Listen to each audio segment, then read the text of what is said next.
जंगल में टुनटुनी चिड़िया अपने पति कालू कौवे के साथ रहती थी। शादी के कुछ ही दिनों बाद वह 2 अंडे देती है। समय आने पर अंडे से प्यारी प्यारी 2 बेटियां बाहर आती हैं। यह देखकर टुनटुनी बहुत खुश हो जाती है, लेकिन उसका पति नाराज हो जाता है। क्यों टुनटुनी, तुमने एक साथ मेरे ऊपर 2 बेटियों का बोझ डाल दिया है। मैंने तो सोचा था कि एक बेटा हो तो बुढ़ापे का सहारा बनेगा। कालू जी, नाराज क्यों होते हो? अगली बार जरूर बेटा होगा। आप ऐसा ना बोलो, यह सब ऊपर वाले के हाथ में है। समय गुजरने लगता है। कालू अपनी बेटियों से बहुत नफरत करता था। कुछ दिनों बाद टुनटुनी फिर से माँ बनने वाली होती है। टुनटुनी को अपने आने वाली बच्चों की चिंता सता रही थी। उसी चिंता में वह अपने और अपनी बेटियों का ख्याल ठीक से नहीं रख पा रही थी। ऐसे में वह तीनों बीमार पड़ जाते हैं। एक दिन टुनटुनी की सहेली लूसी कबूतर उससे मिलने आती है। और टुनटुनी, तूने अपनी कैसे हाल बना रखी है? तेरी बेटी अभी बीमार लग रही है। क्या बताऊं लूसी, कालू जी मेरी बेटियों से बहुत नफरत करते हैं। पता नहीं इस बार बेटा आएगा या बेटी। मैं चिंता में घुली जा रही हूँ और अपनी बेटियों का भी ख्याल नहीं रख पा रही हूँ। तभी टुनटुनियों की दोनों बेटियां भूख से रोने लगती हैं। मम्मा मम्मा, मेरे पेट में दर्द हो रहा है। मुझे बहुत जोरों से भूख लगी है। बेटा, यह लो, मैं तुम्हारे लिए मीठी मीठी आम लेकर आई थी, तुम इसे खा लो। टुनटुनी की दोनों बच्चियां आम खाने लगती हैं। कुछ दिनों बाद टुनटुनी के अंडे से बच्चे बाहर आने का समय आ गया था। हे भगवान, इस बार मेरे ऊपर रहम करना, मुझे बेटा ही देना। उधर कालू भी घोंसले के बाहर बच्चे के अंडे से बाहर आने का इंतजार कर रहा था। जैसे ही उसे अंडे टूटने की आवाज आती है, वह दौड़कर घर के अंदर आता है। क्या हुआ बेटा या बेटी? बताओ बताओ, जल्दी बताओ। मेरे कान बेटे की आवाज सुनने के लिए तरस रहे हैं।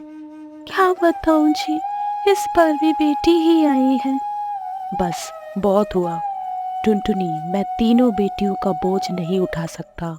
तुम इन्हें लेकर कहीं दूसरी जगह चले जाओ। बेटा या बेटी पैदा करने में मेरे हाथ में नहीं है, ऊपर वाले के हाथ में है। शायद हमारी किस्मत में बेटियां ही लिखी हैं। जब ये खबर हरी तोती सुनती है तो वह बहुत खुश हो जाती है और वो अपने पति से कहती है, अरे मैं कुछ सुना, टुनटुनी के घर बेटी पैदा हुई है। बहुत अकड़ रही थी, कह रही थी मेरी बेटियां मेरा क्रूर है। पता चलेगा जब कालू उसे धक्के मार कर घर से बाहर निकाल देगा। मेरे कलेजे को ठंडक मिलेगी जब कालू उसे घर से बाहर निकालेगा। ये बिल्कुल अच्छी बात नहीं।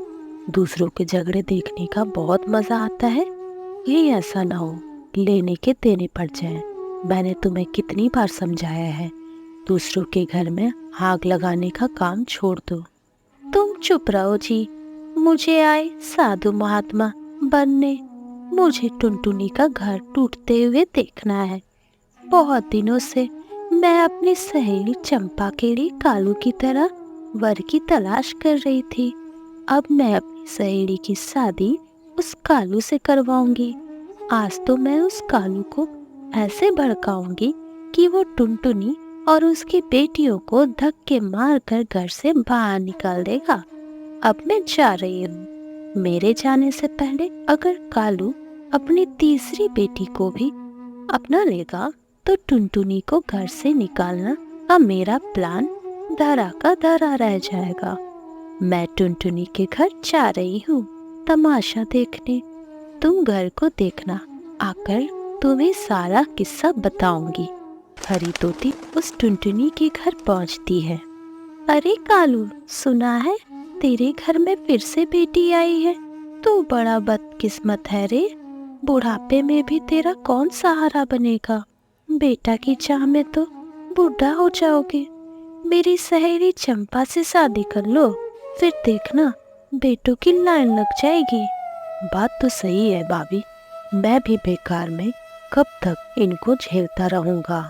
मैं आपकी सहेली से ही शादी करने को तैयार हूँ। लेकिन कालू, मेरी बहन से शादी करने से पहले टुनटुनी और 3 बेटियों से तुम्हारा छुटकारा पाना होगा। ये कौन सी बड़ी बात है भाभी? अभी मैं आपके सामने ही टुनटुनी और उनके बच्चे को धक्के मारकर बाहर निकाल देता हूँ। इतना कहकर कालू टुनटुनी उसकी बेटियों को घर से बाहर निकालने के लिए कमरे के अंदर जाता है। अरे मनोज, टुनटुनी, निकल जा मेरे घर से, तीनों बेटियों को लेकर। मैं कल ही दूसरे शादी करने जा रहा हूँ। यह आप क्या कह रहे हैं? दूसरे के कहने पर तुम क्यों अपने घर बर्बाद कर रहे हो? देखना, ये दिन बड़ी होकर हमारा नाम रोशन करेंगे। मुझे तेरा ये भाषण नहीं सुनना और कोई शौक नहीं। तू अपनी बेटी को लेकर यहाँ से जाती है या नहीं? मैं तुझे पीटना शुरू करूँ? लेकिन मैं इन नन्ही नन्ही बच्चियों को लेकर कहाँ जाऊंगी? मेरा तो मायका भी नहीं है। ठीक है, जा ही रही हूँ अपनी बेटियों को लेकर। देखना, एक दिन तुम जरूर पछताओगे। और टुनटुनी अपनी बेटियों को लेकर वहां से जाने लगी। उसे जाता देख हरी तोती बहुत खुश हो जाती है। अपने घर पर उजाड़ कर अच्छा नहीं किया, आपकी भी एक बेटी है। रस्से चल गई पर नहीं गया। मेरी चिंता छोड़ तू, अपनी और अपनी मनहूस बेटियों के बारे में सोच। टुनटुनी वहां से चली जाती है। समय तेजी से गुजरने लगता है। कालू कौवा और चंपा कौवी की शादी हो जाती है। कुछ ही दिनों बाद कालू कौवे के घर बेटे का जन्म होता है। अपने बेटे को देखकर कालू बहुत खुश होती है। चंपा, आज मैं बहुत खुश हूँ। मांग, तुझे जो मांगना है। काश मैंने तुमसे पहले ही शादी कर ली होती, मुझे आज इतना इंतजार नहीं करना पड़ता। कालू जी, मेरा बहुत मन है मैं 9 लाख का हार पहनूं। अगर तुम मुझे ला दोगे तो बहुत अच्छा होगा।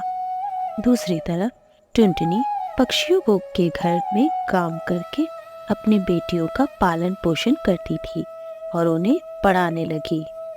मेरी बच्चियों, तुम मन लगाकर पढ़ाई करो और इस बेरहम दुनिया को दिखा देना कि बेटियां भी बेटों से कम नहीं होती। समय के साथ तीनों बेटियां बड़ी हो जाती है और पढ़ लिख कर नौकरी करने लगती है। दूसरी तरफ कालू का बेटा ज्यादा लाड प्यार में बिगड़ जाता है। हर दिन पैसों के लिए घर में कालू से झगड़ा करने लगता है। नालायक, इसी दिन के लिए मैंने तुझे पाल पोस कर बड़ा किया था कि तू एक दिन मेरे साथ मारपीट करे। तुझे कमा कर मुझे देना चाहिए। रुक, मैं तुझे अभी सीधा करता हूँ। कालू बुड्ढे, तू मेरे बेटे को मारेगा? मैं इसका पिता हूँ चंपा। इसे प्यार करता हूँ तो इसे मार भी सकता हूँ। तू इस गलत फहमी में मत रहना। आज मैं तुझे एक राज बताना चाहती हूँ जो मैं कई सालों से अपने सीने में लिए बैठी थी। यह तुम्हारा बेटा नहीं, ये तो मेरा और कड़कनाथ के प्यार की निशानी है। ये बात सुनकर कालू कौवा वहीं बेहोश हो जाता है। चंपा कौवी और उसका बेटा कालू को मार मार कर घर से बाहर निकाल देते हैं। कालू कौवा अब अपनी पहली पत्नी टुनटुनी को याद करके रोने लगता है। तभी टुनटुनी वहां से गुजर रही थी। कालू की ऐसी हालत देखकर वह उससे पूछती है, क्या हुआ जी, आपको हम याद है? कालू अपनी पत्नी को देखकर फूट फूट कर रोने लगता है और उसे सब कहानी बताता है। कालू कौवा को रोता हुआ देख टुनटुनी का दिल पिघल जाता है और उसे माफ कर देती है। फिर सभी खुशी खुशी रहने लगते हैं।